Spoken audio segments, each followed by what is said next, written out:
Football teams win based on the number of points they score due to being awarded touchdowns and field goals. They don't win based on the running yards of their quarterback. In fact, a team that has a quarterback that has a high number of rushing yards, maybe because he's under duress, he's running for his life, and so he's not actually ever crossing into the end zone. He's getting a lot of yards, but not scoring. And so, yes, he got the most rushing yards of any player in that game because he was running for his life, but they got beat 30-7. And so by tracking his rushing yards, you may be missing the scoreboard that's most important. That's number of points on the board.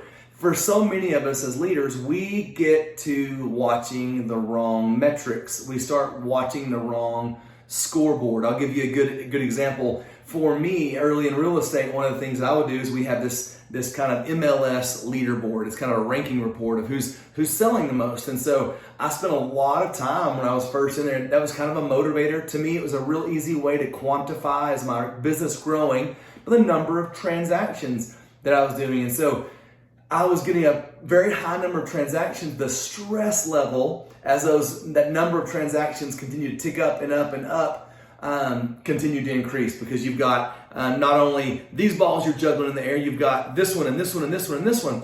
And so by kind of holding all of these transactions, I might have started to make a mistake or two here and there, or not call my client back as soon as I could. And so even though I was able to get across the finish line and get this transaction, my client didn't feel as honored or loved or as heard as maybe I would have liked them to have felt. And the truth is there were agents out there that might sell half as many homes, and because of the price tag of the homes they were selling, they were actually making more money. I was selling a lot of investment properties, and still do, but I was selling a lot of investment properties at that time at $70,000.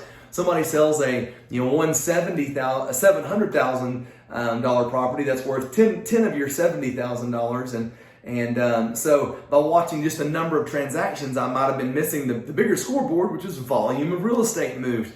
And so I just wonder, for you as a leader, are you watching the right metrics? Are you watching the right scoreboard? And one of the things that I would like everyone to do is really define what success is to them. And to make sure you've really laid that out on paper somewhere. And some of you aren't real goal driven, and that's just not what you do. But for me, it was an important thing to write down what success looks like for me. Let me give you just kind of a little background on a day that I had yesterday that was just rough. I mean, real estate is one of those, it's very much a roller coaster. And so you have these incredible highs. You have these deals that you're like, how in the world did it happen? I can't believe we pulled that off. It's amazing. Everybody's happy, high-fiving. And then you have these lows where maybe something you thought was going to go great, you did your best effort, and it just tanked. I mean, it sank. It torched on the runway, whatever it was, but it didn't go very well at all. And so I'm kind of starting to feel, my goodness, a little defeated. A couple things didn't go my way.